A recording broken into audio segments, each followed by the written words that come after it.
Nahmaduhu wa nasta'inuhu wa nastaghfiruh wa na'udzu billahi min syururi anfusina wa sayyiati a'malina. May yahdihillahu fala mudilla lahu wa may yudlil fala hadiyalah. Asyhadu an la ilaha illallah wa asyhadu anna Muhammadan abduhu wa rasuluh, amma ba'd. Qala Allah Ta'ala fil Qur'anil Karim, a'udzu billahi minasyaitonir rajim. Qad aflaha man tazakka wa dzakara isma rabbih fasalla.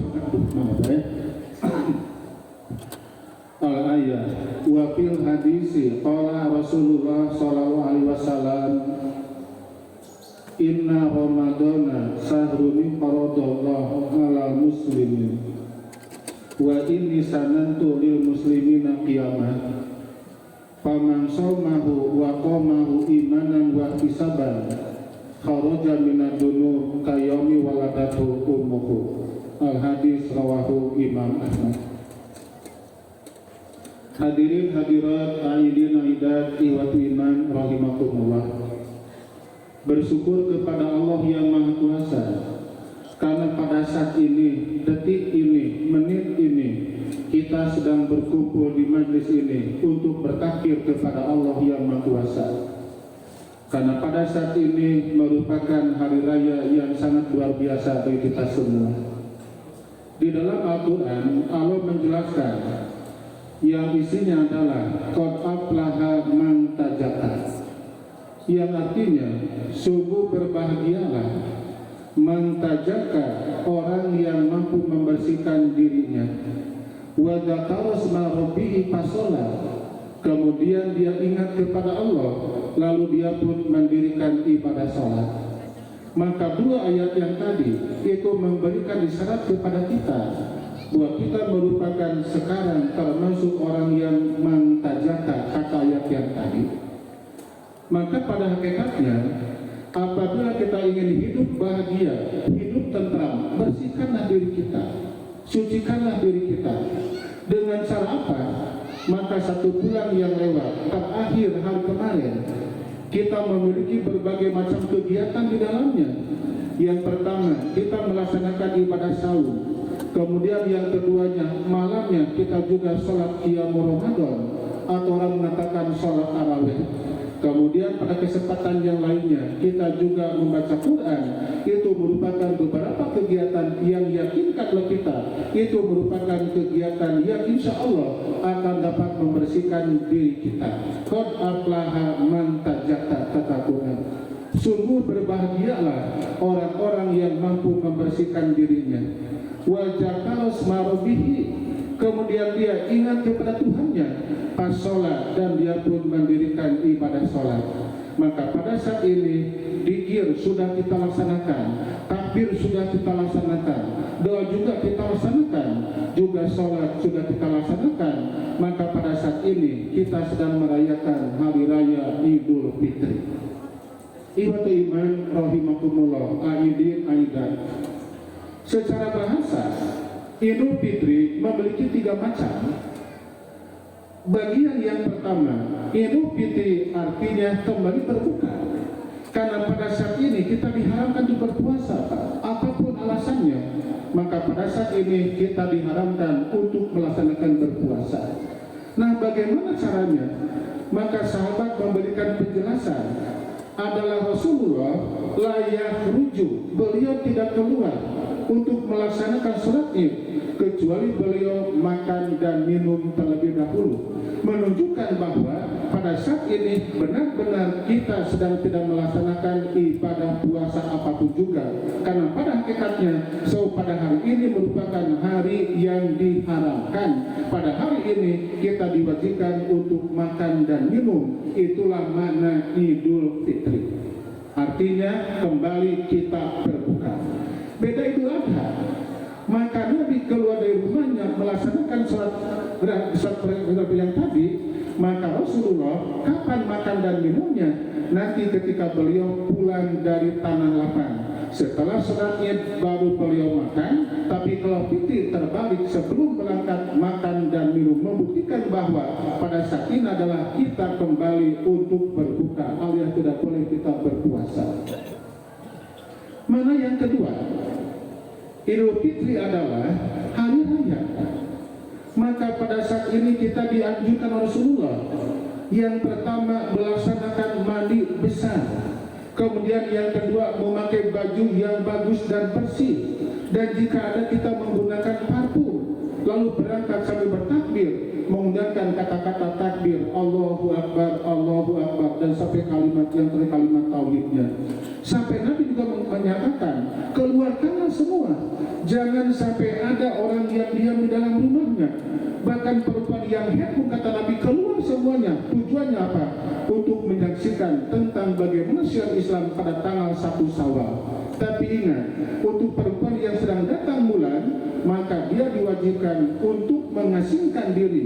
Jangan satu-satu dan perempuan-perempuan yang tidak mengalami datang bulan.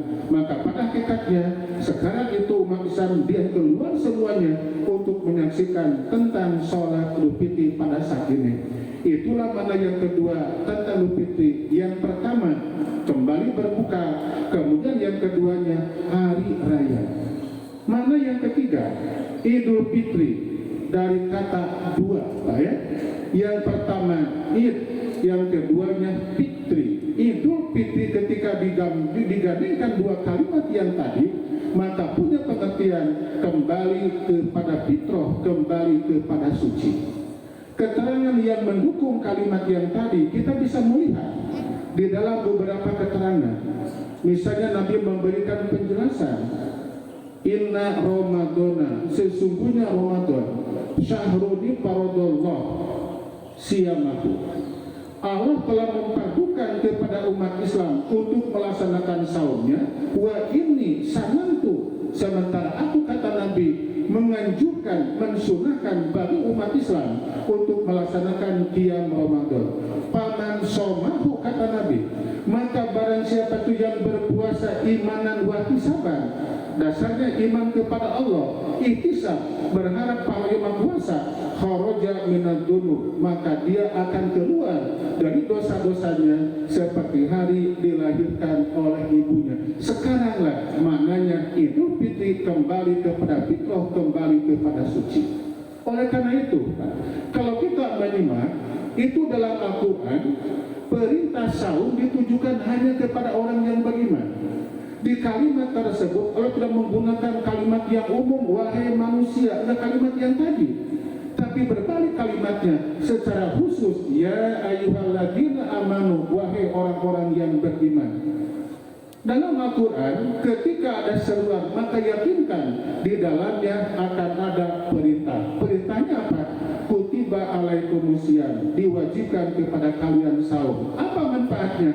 La'allakum tatakun, agar kalian menjadi orang yang bertakwa. Karena takwa merupakan sifat yang paling tinggi. Sifat yang di bawahnya ialah muslim. Muslim ialah seorang yang beragama Islam.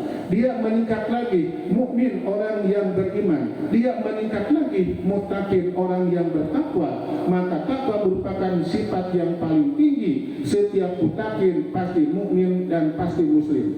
Tapi tidak setiap mukmin dia seorang muttaqin, tapi dapat seorang muslim. Tapi tidak setiap muslim mereka akan mencapai sebutan mukmin dan muttaqin. Muslim, mukmin, muttaqin. Muslim umat Islam, mukmin orang yang beriman, muttaqin orang yang bertakwa. Maka saum ditujukan kewajibannya kepada orang yang beriman. Apa tujuannya? La'allakum tattaqun, agar kalian menjadi orang yang bertakwa. Maka pada saat ini hendaklah kita mampu merawat, memelihara tentang sifat yang hebat yang tadi. Yang mana kalimatnya? Kalimatnya adalah la'allakum tattaqun, agar kalian menjadi orang yang bertakwa. Maaf saya sampai begini, Pak, panas ini, Pak. Kalau boleh sampai di topi, Pak, ada nggak Pak topi? Nggak ada ya. Nah, dilanjut Pak ya. Sifat orang yang bertakwa ya. Kalau kita melihat Quran surat Al-Imran, ketika dimunculkan pertanyaan, diterimakah saum kita? Itu harus ada kalimat yang tadi. Karena Nabi kan memberikan penjelasan. Ruba so'imin, kata Nabi, banyak orang yang melaksanakan saum, tapi ternyata dia tidak punya pahala apa-apa. Dia hanya merasakan lapar dan dahaganya. Dia merasakan kenikmatan ketika berbukanya. Dia merasakan reseknya ketika berlebarannya. Namun ternyata saumnya tidak diterima oleh Allah yang Maha Kuasa. Mungkinkah itu yang Nabi sabdakan merupakan milik kita semua? Bisa terjadi. Maka apa indikatornya? Apa komentarinya? Apa alat ukurnya? Bahwa saum kita betul merupakan ibadah yang diterima oleh Allah yang Maha Kuasa. Nah, maka kita simak Quran surat Ali Imran ayat 134. Maka di ayat tersebut memberikan arahan kepada kita tentang karakteristik sifat yang khusus yang dimiliki oleh orang yang bertakwa pasca Ramadan. Di antaranya ada 3 sifat. Apabila 3 sifat tersebut betul kita miliki, ada dalam jiwa kita, maka yakinkan Ramadan yang kita laksanakan, qiyam Ramadan yang kita dirikan, zakat fitrah yang kita bayarkan, baca Quran yang kita laksanakan, itu merupakan beberapa kendaraan yang mengantarkan kita kepada sebutan la'allakum tattaqun. Ciri yang pertama, kata Allah yang Maha Kuasa, alladzina yunfiquna fis-sarra wad-dharra. Itu merupakan karakteristik yang pertama. Yang artinya alladzina yunfiquna fis-sarra wad-dharra, yaitu orang-orang yang berinfak baik ketika lapang maupun ketika sempit. Jangankan itu ketika lapang, bahkan ketika sempit dia mampu berinfak. Dasarnya apa? Dasarnya dia mampu merasakan bagaimana letihnya orang yang kelaparan, bagaimana sakitnya orang yang kehausan, Pak. Sementara kita kan berbekal diri. Kita bangun paling siang pukul 4 dini hari, disiapkan untuk makan di waktu sahur. Kemudian nanti disediakan makanan yang enak. Kita kan bukan kelaparan, tapi kita lapar. Tapi mereka orang-orang yang fakir, mereka orang-orang yang miskin, betul mereka kelaparan yang sebenarnya. Kapan mereka bisa dapatkan lagi makan? Apakah mereka berbekal enggak untuk menahan lapar? Kan tidak. Sementara kita termasuk orang-orang yang beriman. Punten Pak, dipecilkannya sana enggak panas itu. Itu udah bukan jumahan gimana? Boleh sote ngarokok gitu. Jadi kan pakai kecil Pak ya. Dilanjut lagi Pak. Ciri yang pertama, kita ini meminjam Quran surat Ali Imran 134 Pak ya. Alladzina yunfiquna fis-sarra wad-dharra. Sifat orang yang bertakwa pasca Ramadan adalah orang yang mampu berinfak baik ketika lapang maupun ketika sempit. Ternyata orang ini jangankan ketika sempit Pak, ketika lapang, bahkan ketika sempit pun dia mampu berinfak. Karena dia mampu merasakan, membaca kemampuan dirinya, bagaimana ripuhnya, bagaimana sengsaranya, bagaimana sakitnya orang yang kelaparan, bagaimana perihnya orang yang kehausan. Sementara kita kan bukan kelaparan, tapi kita orang yang lapar menahan makan dan minum. Itu pun waktunya ditentukan dari fajar sampai kepada maghrib. Tapi orang-orang yang miskin, nggak ada batasannya, nggak ada ketentuannya. Maka ketika kita dididik oleh Allah 1 bulan penuh, kita menahan lapar dan dahaga, maka muncullah kesalehan sosial di dalamnya. Maka Quran memberikan kalimat alladzina yunfiquna fis-sarra wad-dharra, yaitu orang-orang yang berinfak baik ketika susah maupun ketika lapar. Menggunakan kalimat infak di sana, Pak ya. Perpindahan hak milik itu banyak dalam Islam. 3 di antaranya zakat, infak, dan sedekah. Itu merupakan perpindahan hak milik. Ketika dimunculkan pertanyaan, apa perbedaannya dan apa persamaannya antara zakat, infak, dan sedekah? Maka orang juga di sini sangat banyak variasinya banyak ragamnya. Ketika mereka ditanya, Pak Ustaz, apa bedanya zakat, infak, dan sedekah? Saya akan luruskan di sini. Sentralnya ialah sedekah. Sentralnya ialah sedekah. Karena sedekah bisa dengan tenaga, sedekah bisa dengan senyuman, sedekah bisa membantu orang yang membutuhkan tenaga kita, itu secara mutlak. Tapi kalau zakat tidak bisa dengan senyuman, infak juga tidak bisa dengan senyuman, tapi kalau sedekah bisa. Maka kau memberikan pernyataan innama sedekah lil fuqara wal masakin.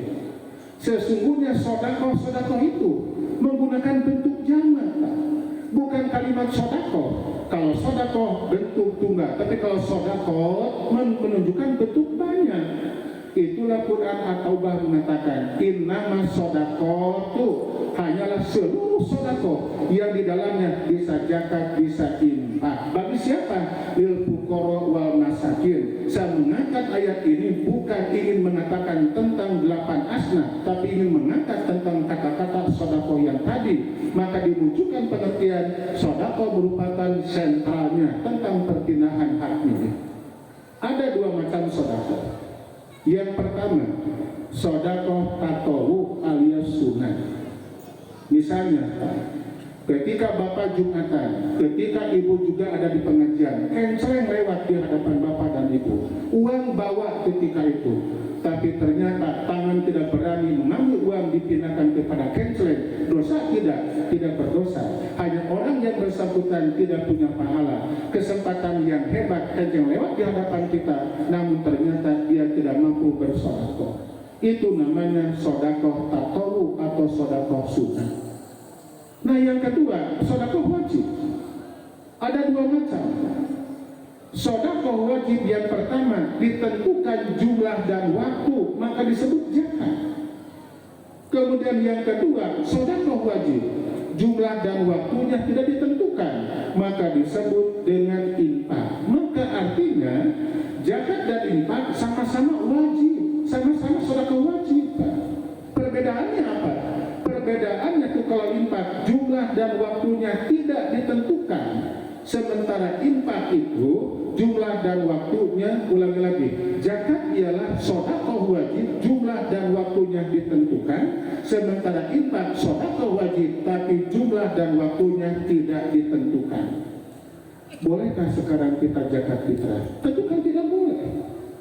Kapan waktunya?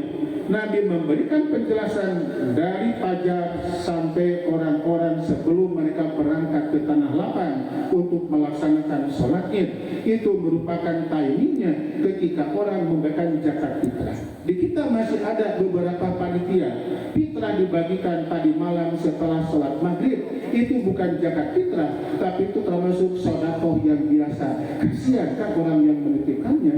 Berarti ini panitia kurang amanah. Banyak dari yang mengatakan itu fitrah dibagikan adalah sebelum mereka berangkat ke tanah lapang untuk sholat Id dan setelah mereka sholat subuh. Itu begitu sempitnya tentang waktu membayarkan zakat fitrah.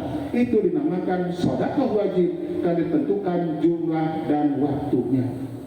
Hadirin hadirat iwatu iman rahimakumullah aidil amidah. Allahu Akbar walillah Tuhan. Nabi ditanya, bagaimanakah sedekah yang paling istimewa?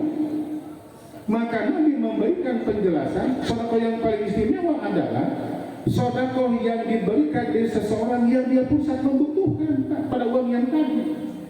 Dia sangat membutuhkan pada uang tersebut, tapi ingin bersedekah. Karena yang dia pahami, berapapun uang yang dia keluarkan untuk membela agama Allah, itu menunjukkan tabungan dirinya untuk hidup bahagia nanti pada hari kiamat. Ketika orang pun menyoal sekarang, mana yang abdul? Apakah sedekah yang dibayarkan orang yang background itu orang yang kuat atau orang yang tidak kuat? Contoh begini, berjajar pada sholat Jumat di saf yang pertama. Di sebelah sananya ada direktur, insinyur, tukang cukur, tukang bajigur, tukang ngamur, jajar semuanya. Kemudian canceling lewat. Direktur memasukkan uang karena canceling 10.000. insinyur 10.000, tukang cukur 10.000, tukang bajigur 10.000, tukang kubur 10.000. Kita berbaik sangka, mereka ikhlasnya sama, jumlahnya juga sama. Samakah pahala mereka? Jelas tidak akan sama, Pak. Karena mereka punya background yang tidak sama. Bagaimana nilai uang 10.000 di hadapan seorang direktur, seorang insinyur, akan berbeda uang 10.000 di hadapan seorang tukang cukur. Lumayan 2 sirahin, Pak. Tahajud tukang cukur mah. Maka layak kalau Nabi mengatakan sodako yang paling hebat adalah sodako yang dikeluarkan oleh seseorang yang dia juga jujur membutuhkan kepada kalimat yang tadi. Maka itulah adalah orang-orang yang mampu meningkatkan kesalehan sosial dengan kalimat yang pertama, alladzina yunfiquna fis-sarra wad-dharra, yaitu orang-orang yang berinfak baik ketika susah maupun ketika lapar. Kemudian Nabi juga memberikan penjelasan, abdulu dinarin, dinarun yunfiqu rajulu ila iyami. Kalau Nabi mengatakan abdul dinarin, dinar yang paling utama. Tentu kalau di kita bukan dinar, tapi rupiah, abdul rupiah. Rupiah yang paling utama, dinar yang paling utama kata Rasulullah ialah dinar yang dikeluarkan oleh seseorang kepada anggota keluarganya. Maka Bapak jangan khawatir, Pak. Berapapun uang yang Bapak berikan kepada istri Bapak, diberikan kepada anak Bapak, itu merupakan nafkah level tertinggi, Pak. Level yang paling tinggi. Itulah merupakan hebatnya orang-orang yang punya kalimat apa yang tinggi. Kemudian yang keduanya, wa dinarun yunfiqu rajulun ala dabatihi fi sabilillah.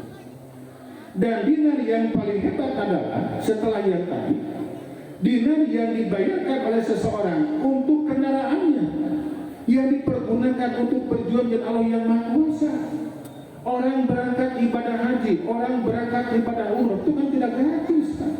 Dia membutuhkan biaya untuk terbang ke sananya dan berbagai macam uang yang dia keluarkan. Tujuannya apa? Untuk melaksanakan fisabilillah. Maka uang yang dia bayarkan, yakinkan itu merupakan level yang tertinggi, kelas yang keduanya setelah Bapak memberikan nafkah kepada anggota keluarga. Jangan suka ada perhitungan, Pak. Rezeki ada, kita berikan kepada keluarga. Itulah nilai yang paling tertinggi. Kemudian yang ketiganya, dinarun yunfiqu rajul ala ashabihi fi sabilillah. Dinar yang paling hebat ialah dinar yang diberikan seseorang kepada sahabatnya karena dia akan melaksanakan kegiatan jihad di jalan Allah yang Maha Kuasa.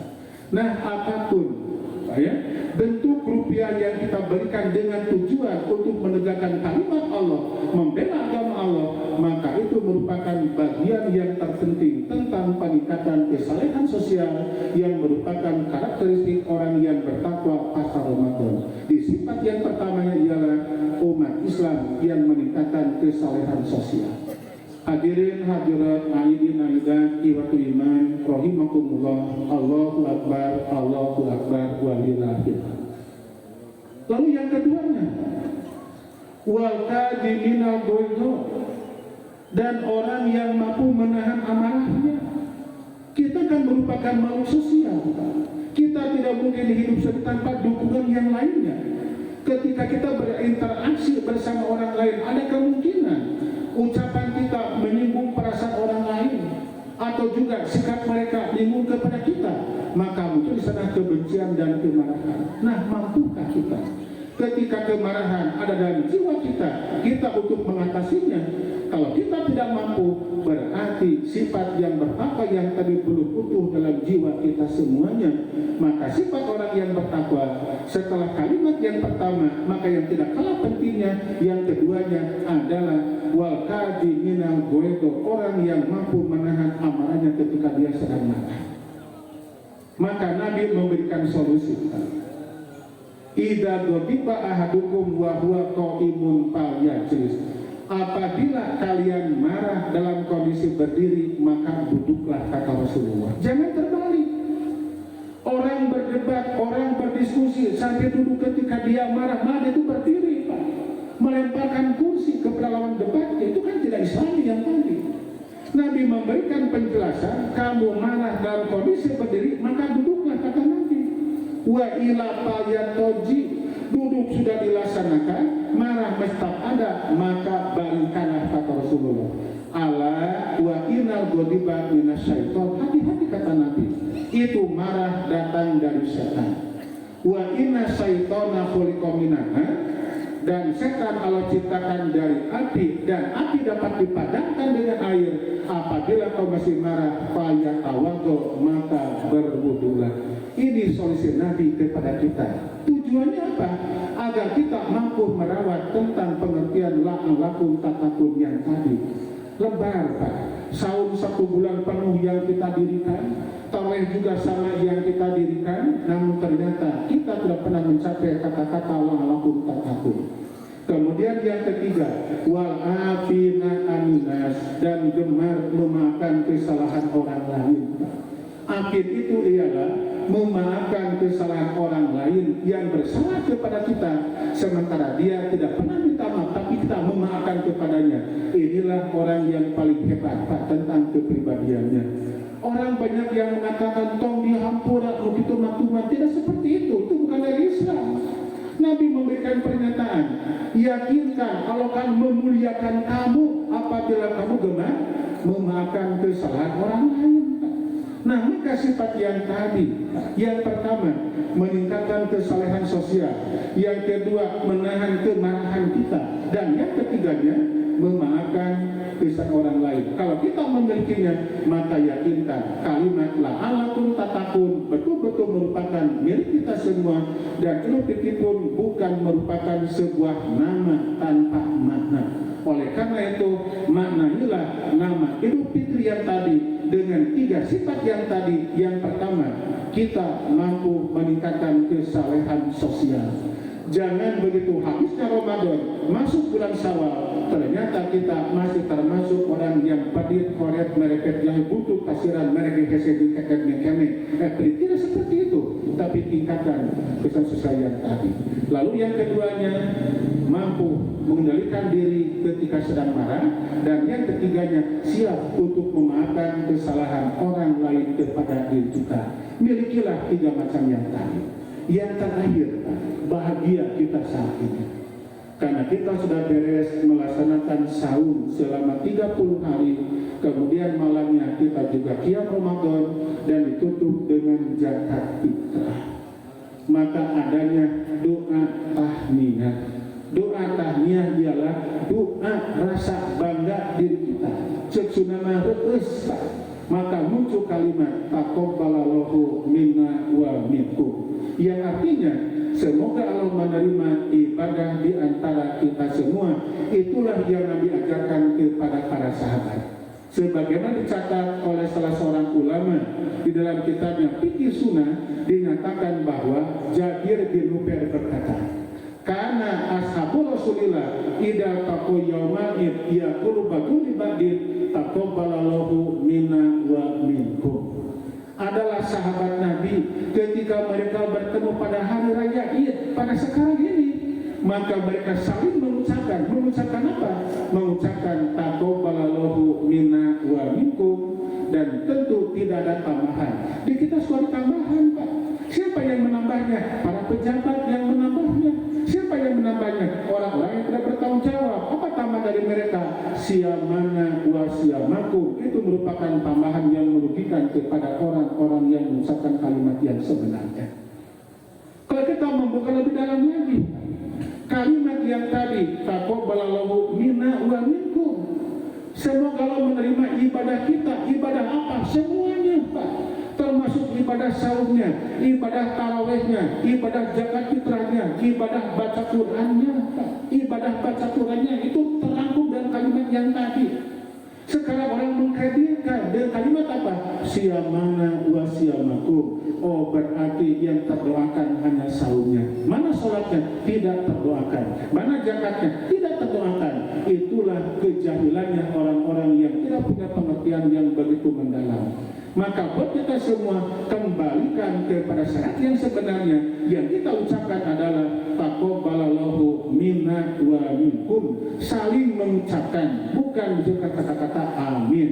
Fayaqulu ba'dhum li ba'din, itu maknanya mereka saling mengucapkan. Jangan Bapak Ibu berani menambahkan dengan kalimat siyamana wa siyamakum, eta tambahan dari para pejabat di negeri ini, bukan yang Nabi ajarkan. Yang Nabi ajarkan taqabbalallahu minna wa minkum. Yang lebih parah lagi Pak, di kita orang mengucapkan apa? Minal aidin wal faizin, mohon maaf lahir dan batin. Itu kan lengkap, tapi kelengkapan yang tadi bukan doa yang Nabi ajarkan. Kalimat yang terakhir yang tadi, minal aidin wal faizin, terkadang orang menerjemahkannya seperti terjemah apa Pak? Mohon maaf lahir dan batin. Itu bukan terjemahannya. Terjemahan yang sebenarnya minal aidin, dari orang yang kembali kepada fitrah, wal faizin, dan orang-orang yang berbahagia. Ini merupakan doa para sahabat ketika mereka akan meninggalkan Ramadan. Mereka memohon kepada Allah, Pak. Allahumma ij'alni minal aidin wal faizin, ya Allah jadikanlah saya dari kelompok orang yang kembali kepada fitrah dan orang-orang yang beruntung. Sekarang orang mengucapkan kepada teman berbicaranya, minal aidin, minal aidin, minal aidin. Bahkan juga sering kita mendengar di televisi, di radio, orang-orang mengatakan taqabbalallahu minna wa minkum siyamana wa siyamakum minal aidin wa faizin. Lengkap, tapi itu keliru, bukan yang Nabi ajarkan. Kalau orang memberikan pengertian yang tadi, minal aidin wa faizin, mohon maaf lahir dan batin, itu seperti no smoking, jagalah kebersihan. Itu bukan terjemahannya kan itu. Hanya mungkin orang awam menyangka, oh itu terjemahannya. No smoking adalah jagalah kebersihan. Seperti kalimat minal aidin wal faizin, mohon maaf lahir dan batin, itu bukan di Rasul tapi dari lagu yang sering kita dengar. Kapan diucapkannya? Idza taqau yaumain, apabila mereka bertemu pada tanggal 1 Syawal, itu pada hari ini mereka saling mengucapkan karena doa di dalamnya. Taqabbalallahu minna wa minkum, semoga Allah menerima ibadah di antara kita dan di antara kalian semuanya. Itu saling diucapkan. Bolehkah saling memaafkan di dalamnya? Ya silakan Pak. Tapi itu bukan merupakan momennya, tapi di kita merupakan momentumnya seperti itu. Lebaran ialah hari untuk saling memaafkan, tidak seperti itu. Kapan kita saling memaafkan? Ketika kita punya salah sekarang, jangan sampai lebih dari 3 hari. Nabi juga memberikan penjelasan, Pak. La yahilu li muslimin ayah juru akhofu kesalasi layalin. Tidak dihalalkan bagi seorang muslim, kata Rasulullah, dia bermusuhan, bertengkar dengan saudaranya lebih dari 3 hari 3 malam, Pak. Maka sebelum 3 hari cepat kita harus mengadakan islah. Kalaupun dia yang salah, kita yang terdolimi, maafkanlah dia. Itu merupakan sifat yang paling hebat. Apa kata Rasulullah? Allah pasti akan memuliakan orang yang suka memberikan maaf kepada saudaranya. Hidup ingin mulia, makalah orang yang bersalah kepada kita, biarkan kesalahannya dia kepada kita, dan kita yang membalasnya kita serahkan kepada Allah yang Maha Kuasa. Hadirin hadirat, aidin aidat, iwatu iman rahimakumullah. Diulangi lagi. Ketika munculnya pertanyaan, diterimanya saudara kita. Tanya diri kita sekarang, adakah 3 macam yang ke dalam jiwa kita? 3 macam apa? Yang pertama, semakin meningkat kesalehan sosial kita. Yang kedua, ketika kita marah mampu mengatasi. Dan yang ketiga, tidak ada rasa dendam dalam hati kita. Maka kalaulah 3 macam yang kita miliki, maka yakinkan bahwa pada hari ini kita betul-betul Idul Fitri kembali kepada bersih, kepada fitrah, dan kita juga termasuk orang-orang yang bertakwa sesuai dengan kalimat la'allakum tattaqun, agar kalian menjadi orang yang bertakwa.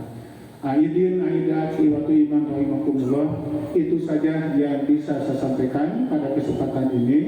Semoga dari bahasan yang tadi, sekarang kita mengawali, kita merupakan orang yang mampu membaca perasaan bagaimana sifat atau perasaan atau keadaan orang-orang yang fakir dan miskin, dan juga yang berikutnya sifat-sifat yang baik dapat kita miliki sampai kita bertemu lagi Ramadan di tahun yang akan datang.